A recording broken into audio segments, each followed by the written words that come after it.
Hello, Girl Gang. This is Amber Vargas, founder and owner of Girl Pursuit. I am here to talk about in episode 24 the relief of a good cry and how your intuition is your holy trinity. I had a good cry the other day. It wasn't a pretty kind, it was like ugly, snotty, can't catch your breath kind. And afterwards, I felt a sense of relief. It wasn't just physical, but spiritual. Like something that had been purged and I had been carrying it for too long. And interestingly so, just this morning, I saw a post on Threads, and I would like to share that with you. And there was a woman that asked the universe a question: women that are in tune with themselves after life experiences, please tell me a realization you came to. Anything. And this wonderful woman, I believe, said, your intuition is the Holy Trinity. It is omnipotent, omnipresent, omniscient. You are the one. You are a renewable energy, all unto yourself. If you were not powerful, the need to oppress you wouldn't be so important. Remember, you are the God of your environment. And dang, y'all, that got me so good because it all made sense. It all sounded like so deep. I even wrote back like deep, like real deep. Thank you for sharing. And it really makes you wonder. And I'm all about this journey, trying to get more thought-provoking, feeling comfortable with the uncomfortable, trying to understand me, how I am, my higher self. What is the purpose of us? We're put on this earth for charity. What are we doing as human beings? What am I doing? Feeling so compelled to do such things as creating this brand, this movement, this ache, this want, this fire in me, right? That I believe other women, girls, have this fire in them too. And just hearing this, something in me shifted, right? And I realized I've been waiting for someone to save me, someone to validate me, someone else to tell me that I'm doing it right. But after a good cry, it's my body telling me, my intuition, my fire, telling me that what I've already known, that I've always known, that I'm the one that I can set myself free, right? Like, you're the only one who can set yourself free. The mind is mental. I have talked about this over and over again, and we get caught up in our mind thinking of what others think of us, how we should behave, what we should do, what we should say, should we dim down, should we let our fire blaze.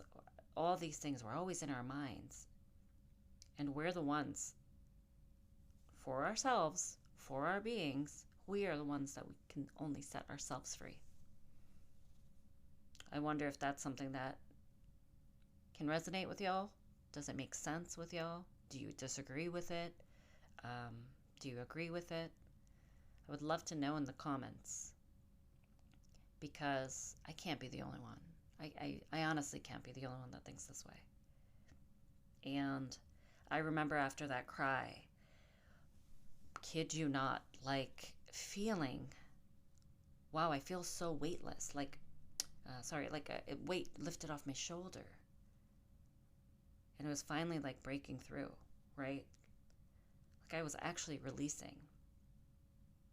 Lighter chest, clearer head, softer body. From going from an overwhelmed feeling to clarity. Going from chaos to calm in the brain, in the mind, right? And to notice and to be aware of that, realizing that that's not weakness, it's a release. Interestingly so, and funny enough, we tell our children to cry, right? To express their feelings, to let it out, because it's best to let it out. It literally comes back to all that, does it not? Let it out. Literally, the relief after a good cry. And this post from Threads really got me because it really makes you, again, thought-provoking. Here we go again with the same theme, the same that we're going on with. Like, it really makes you think, like, what does that actually mean?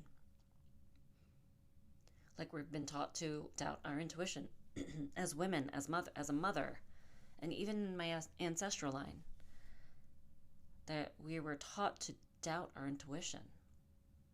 We were taught to seek external validation instead of trusting what we know inside. Right? Like, we don't need anyone else's permission or validation. Our intuition is the divine. Like, we are the ones that know our true selves and what we are capable of, what we are worth. That is what I am striving for. I hope to keep gaining because I am nowhere near something that I want to be internally, emotionally, intelligent, higher self. I have a saying. I'm going to say it with y'all. I came up with it. Higher frequency, shed what does not serve me. And to some, it may sound silly. To a lot, I hope it resonates. Again, you're on this journey with me, figuring it out. I can't fluff it. I can't fake it. I can't try to give you what you want to hear. I'm just going to be raw and real about it. That's me, Amber Vargas. And knowing I don't need like my husband's or my parents or my friends or even like my kids to tell me that I am worth it, right? I am renewable energy all onto oneself, yourself. Holy shit. You are the source, not the seeker. Like if I wasn't powerful, the need to oppress wouldn't be so important. Wow. How profound. When like I second guess myself, right? Or when I want to people please, when I shrink myself, when I lower my volume, when I try to tame it, when I apologize for the shit that I need.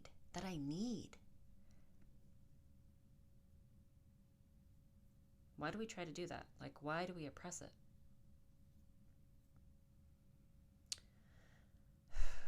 The systems that are built around us, right? So when you think about external and internal, it's like the systems around us make us want to forget that our power internally is real. Our intuition is real. This may not sit well with a lot of people. I am not one to be a super religious person at all. I do believe that there is a source out there. There is a higher power. But I am not, again, reiterating, seeking. I don't follow one certain type of religion. As long as you are good and you are being kind and you are here for charity and we can just be good human beings without any kind of angst or agenda towards anyone. That's what I believe in. This part of that comment, you are the god of your environment, right? Like you create the tone. You set the tone for the day. I say that all the time, and I've said this before on podcasts. You set the tone for the day. You create your reality, right? So like our perception of what is real is different than someone else's perception of what is real. That's just how it is, literally. Because we all have our individualized perceptions of life. And you get to decide, I get to decide what's allowed in my space. Right? You're not the victim of your circumstances. You are the creator of them. If I want to constantly have negative thoughts in my brain, talk negatively about myself, about how I parent, about my partner, about my children, then I am creating them. Do you understand? Like I am creating that reality. And making yourself We can dive deep in that for sure. But trying to stay on topic. But like making yourself priority it's not selfish. Guys, girls, it's not. It's sacred. I have learned through lived experiences that it is not selfish. It is sacred. Find who you are. Again, moms going through postpartum and trying to figure out the newer version of herself. The one going through matrescence, the journey of motherhood. I am going through it, and I am finding me again. And this version of me feels really good. Not great just yet. I'm still working on myself. Again, it's a journey, right? So things like narratives that I've been carrying that I knew that were selfish. Again, lived experience. I'll go back just a decade or throughout the last decade, making myself priority, feeling that that's selfish, needing space. Oh God, I needed space. Trusting my intuition over others' opinions feels arrogant. Putting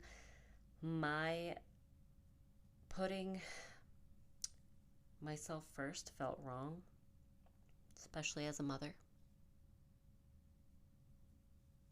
And it's because, unfortunately, the systems that were built around us externally, the validations that I would seek to be a good mom, even from the little hands that still touch my face, reach for my face, seeking their validation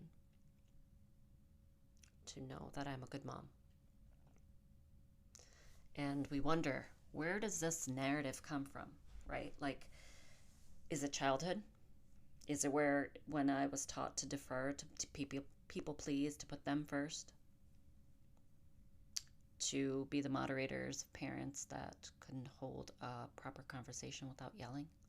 That was the norm. That there was a lot of anger and defeat and shame. And it would just be expressed in chaos, literally. And that's what I learned, unfortunately. But I am breaking that. It's happening, little by little. Where else does this narrative come from? This narrative comes from my ancestral women. Did they have permission to prioritize themselves? Hell fucking no, they didn't. Man, the stories that I have heard. Oh, I wish I could go back and slay. Like literally slay. Like a dragon, right? Like slay the dragon. Like slay. That's why my fires burn so much, huh? And like the motherhood culture, the martyrdom myth of, the mother has to do it all, be it all, take care of it all. Marriage dynamics, serving like the partner. His needs over yours. And just the societal message to women in general, to be small, to be accommodating, don't take up space. But damn, that is not what my brand is about now, is it, y'all? It is to take up space. It is to fuck the accommodation. It is to not be small, not to play small.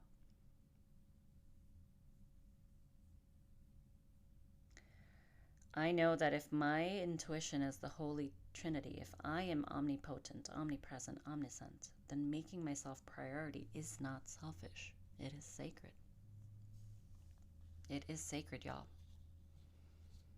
And I hope that that can sit with someone listening, that it can give you some clarity, that your arrogance to trust yourself, it's not arrogance. Sorry, it's not arrogance. Notes here. Can't really read them properly, can I? And that's another thing about me with my podcast. I'm not going to go back and do a bunch of edits. This is me. This is how you're going to get it. I can't have it cookie cutter perfect. It can't be. Like I don't function that way. So going back to that, it's not arrogance to trust yourself, it's divine. It's not selfishness to honor your needs. That's worship.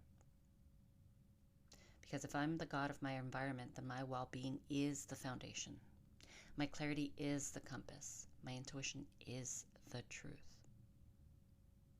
Really tune into it. Trusting your gut about what your child needs in a split moment. You're feeling feeling like reading The Room, that one episode I talk about when you're just like, something feels off. Read it. Literally lean into it. You won't be wrong. You won't doubt it afterwards. You won't feel like, shit, I regret doing that. And when you the relief of a good cry, it happens. The relief actually happens, if I had to go back and think about it and literally break it down, that happens because my body was holding something that my mind could not process. Right? It was the release of trying to control, trying to be perfect, trying to please everyone. It was my intuition saying, let it go, I've got you. It's taught me that I don't have to hold it all together all the time. Emotional release is sacred, not shameful. My body knows what it needs, and crying is one of them. And that's a need. Literally, again, going back to how for children, when children need to release energy, release anxiety, stress, anything, what's a release that they can do? And crying is a release of those emotions. Fuck, why don't we do that as adults? And keep practicing that into adolescence, into adulthood. It's so insane, isn't it, when you think about it? So my invitation to y'all is, what if the relief after a good cry is your intuition reminding you, you are the Holy Trinity. You are omnipotent, omnipresent, omniscient. You are the one. You don't need saving. You just need trusting. Trusting yourself. Trusting your intuition. And I know that there's so many times, or there's time and time again, on and off, where like you're waiting for permission to trust yourself, permission to make yourself priority, to honor your needs, to fucking cry. But the Holy Trinity inside you, it doesn't need permission. It just needs recognition. And I talk about awareness a lot. And I hope, and again, I'm learning as I go, and as I'm literally displaying it out into the universe for y'all to possibly connect and resonate with, that it's to be aware, to recognize patterns, things that you have to work on to feel better inside, to do better. Like what else is the point if we don't want to be better in life and be good, be content, strive for the betterment? Again, I'm not everybody's cup of tea, and I know that. And that's okay. The people that I resonate and that are meant to find me will find me. And this will resonate. So, if I ask you guys if you've ever had a good cry lately, if you ever felt that relief, the release, and then the reset, I want you to know it wasn't weakness. It's your intuition doing its job. It wasn't a breakdown. It was a breakthrough. It wasn't you falling apart. It was you letting go what was never yours to carry. Whew? Yeah. Man, I felt that. For sure. Your intuition is the Holy Trinity. Omnipotent, omnipresent, omniscient. You are the one. You are the renewable energy all onto yourself. You are powerful. And that's why you've been taught to doubt yourself. You are the God of your environment. And making yourself priority, that's not selfish, y'all. That's sacred. Embrace the fire within. Trust your Trinity. Honor that cry. And remember, the relief you feel after that, that's your body reminding you who you've always been. That was deep, y'all. This is deep. Thank you for coming on this journey with me as I try to navigate and figure out myself. And with that, as always, I bid y'all farewell. This is Amber Vargas, founder and owner of Girl Pursuit.